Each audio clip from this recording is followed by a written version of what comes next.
Today I'm going to share with you one of my favorite things to do in the kitchen, and that's to pressure can.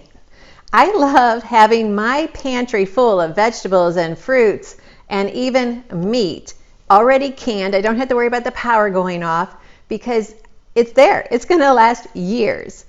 So this is just one of my favorite things to do, is to pressure can. So today I'm going to share with you how to can meat.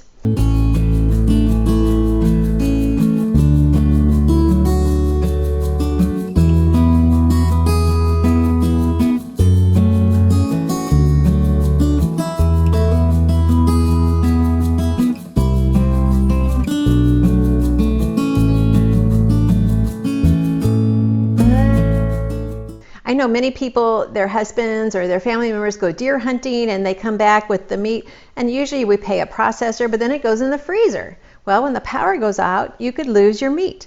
Well, if you pressure can it, you won't lose your meat. In fact, I have a friend, he's a dear friend at our church, he's like the pillar of our church, and he goes hunting all the time.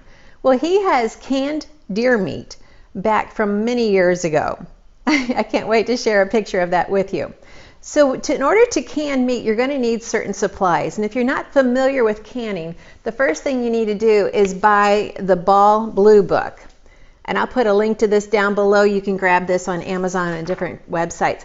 This is the only book you need for canning. You don't have to buy everyone's variation of it. You only need one book. That's all it is.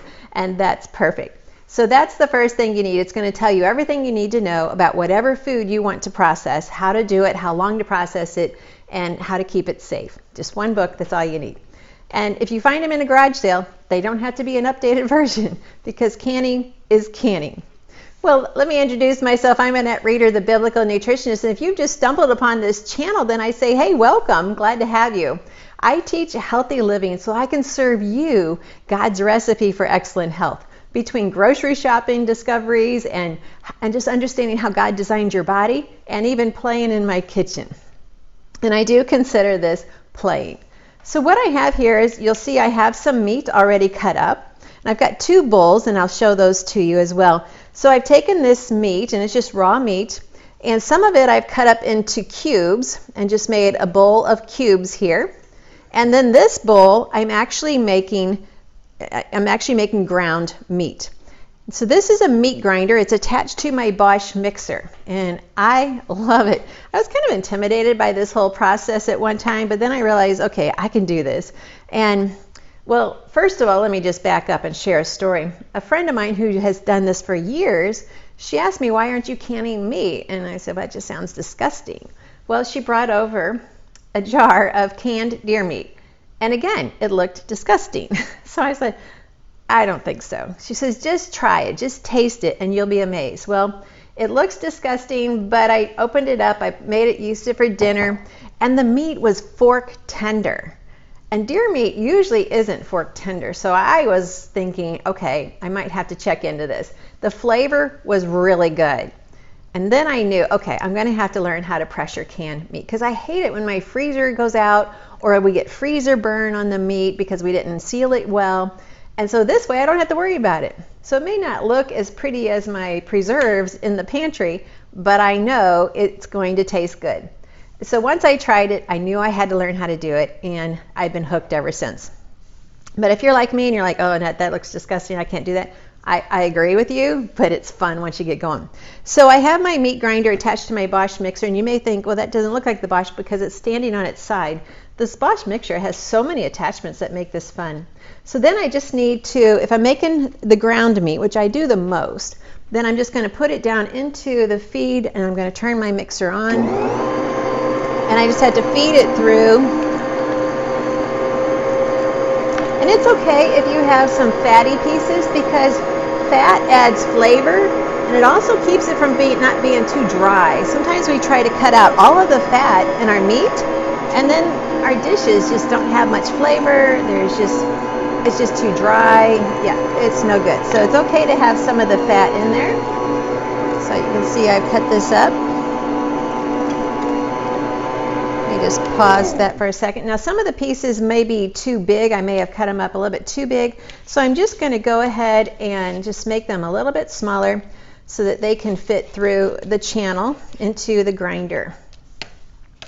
So I've got a couple pieces here. I just want to cut them up, get them a little bit more narrow to fit into the grinder. Now I'm going to go ahead and turn this on again. And it will just feed itself through there. And I don't even really have to apply any pressure. So it's not like you need to be muscular to do this. It just feeds itself right through. Okay, I'm going to show you how to pack the jars. So these jars have been washed, they've been sterilized, and that's very important when you're dealing with meat and just different animal products that can have bacteria in it. So we've got some, they've been washed really well. They don't have to be hot. That's kind of an old teaching. They don't have to be hot anymore. So then you can either use your hands or you can use a spoon or some tongs, whatever works for you. I'm just a hands person, and you're probably not going to eat dinner with me, so you don't have to worry about me touching your food. So these are some chunks of meat, so I'm going to go ahead and put them in the jar. This is a wide mouth jar, which I really prefer them better than the regular mouth jars. I'm just going to put this in. Now my lids for this, you would buy them at just different stores. They're just regular boxes of lids, my regular lids or my wide mouth lids. You can buy them at lots of different stores. It's just stock up on them whenever they're on sale. It's usually at the end of canning season they go on sale. And then you're going to need one of these metallic magnet handle things. So you can kind of push it down in there because I really want it full, because as it cooks it's going to shrink. I want it full. And these are just the chunks, so I'll use this in a stew or some soups, different recipes like that. So I'm going to do it like that. So I'm going to leave about 1 inch of head space at the top. I think I'm going to take one piece out, get it down to where I want. Okay, then I'm going to add some boiling water.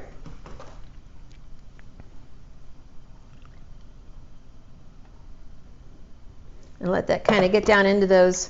And then I'm going to use the other end of this to poke down in there to try to get rid of the air holes.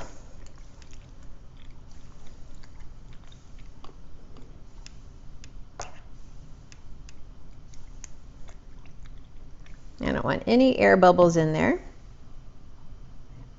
All right. So in this jar here, I'm going to go ahead and add some of the ground beef. Now with the wide mouth opening, I don't really need this funnel as much, but it just makes it easier.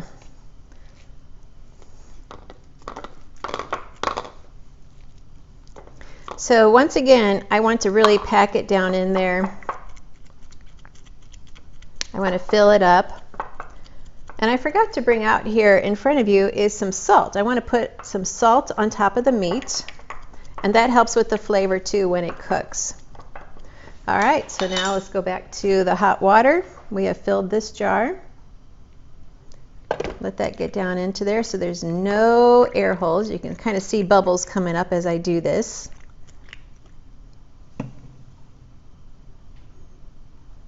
Okay.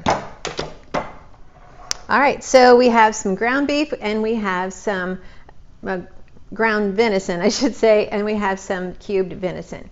Now, if you are wondering again, why do I go through all this trouble? I've already kind of explained, because when the power goes off, but I also have written a book on how to be a Proverbs 31 prepper. So no matter what catastrophe happens, I want to be prepared. I always want to be able to feed my family well, whether it's a loss of job, loss of power, or maybe there's even a governmental upset and I need to be able to feed my family. And so that way I'm prepared. So I really recommend you check out this book, The Proverbs 31 Prepper. I'll put a link to that down below. If you want to keep your family healthy all the time, I've written a book, The 7 Steps to Biblical Health and the 3 Lies That Prevent It. You might want to check that out as well too. And it's just a free book that I want to give to all my subscribers. And by the way, be sure and subscribe down below and hit that bell next to it so you can be notified every time we're posting more videos. And go ahead and hit the like button if you like this video. And I hope you do. Okay, so I've added the hot water. Now I'm just going to add the lids. Now the lids have been over on the stove boiling. And so I'm going to just go bring that over here, and we can just put the lids on top, we can seal it, and then we're going to put it in our pressure canner. It's going to can for the amount of time that it says in the blue book. I think it's usually like 20-25 minutes once I reach the right PSI. After that, we pull out our jars, we let them cool on the counter, and we let them store in the pantry for years. 1 year, 10 years, it could even last 100 years, and there would still be no bad bacteria in these jars. It's amazing. I love technology, and this is kind of old school technology, but it works.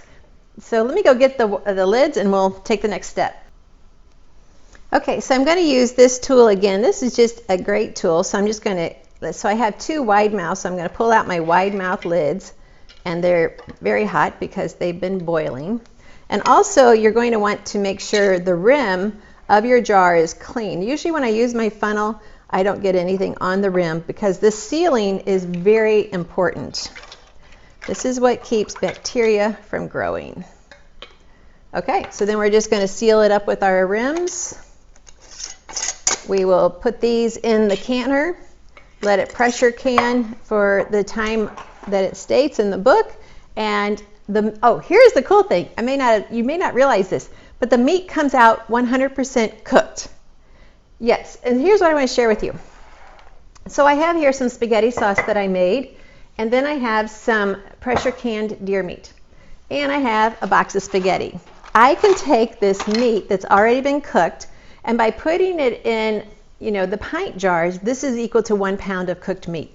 So I have my 1 pound of cooked meat, I have my spaghetti sauce, I have my noodles. I can have dinner on the table in 10 minutes or less because I'm not having to brown the meat. Yeah, that's another reason, which I probably should have said at the beginning of this video, because that's like the bomb. Okay, fast meals, on the table quickly, all because we pressure canned our meat ahead of time. So today it'll take me about 2 hours to start to finish, from cutting up the meat, putting in the chunks, grinding it, pressure cooking it, about 2 hours. Now all those 2 hours I'm not really busy. I'm in my office doing other things, but it's working for me. And so I truly love pressure canning meat. And I hope this has been helpful for you too, because why not? Why not save your meat in the pantry as opposed to letting it be in the freezer where it could get freezer burn or the power could go off.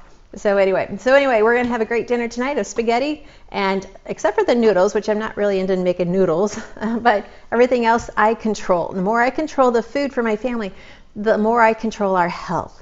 And that's my goal, is to help you understand. The more you control your food, the less people who touch your food, the healthier you're going to be.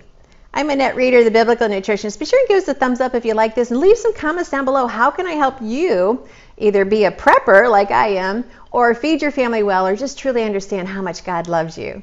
Thanks for watching, and until next time.